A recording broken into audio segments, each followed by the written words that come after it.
Big boss season 7లో అవకాశం ఇప్పిస్తానని డబ్బులు తీసుకుని మోసం చేశాడంటూ యాంకర్ మరియు నటి స్వప్న చౌదరి జూబ్లీహిల్స్ పోలీసులను ఆశ్రయించింది.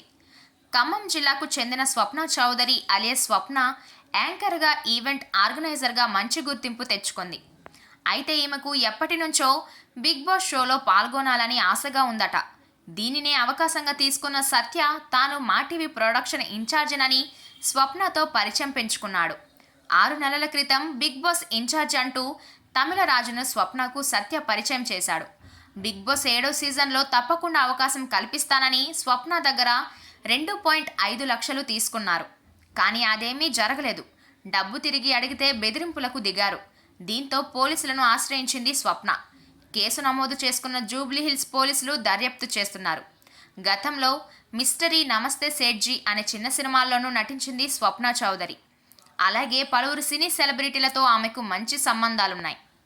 తెలుగులో బిగ్ బాస్ సీజన్ ప్రారంభమైనప్పటి నుంచే ఈ సెలబ్రిటీ గేమ్ షోపై ఆసక్తి పెంచుకుంది స్వప్న. ఎలాగైనా ఈ గేమ్ షోకి వెళ్లాలనుకుని తెగ ప్రయత్నాలు చేస్తోంది. ఇదే అదునుగా తీసుకొని సత్య ఆమెను మోసం చేశాడు.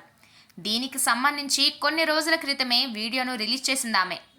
అందులో తమిళరాజు చేతిలో తాను ఎలా మోసపోయిందో సాక్ష్యాధారాలతో సహా బయటపెట్టింది.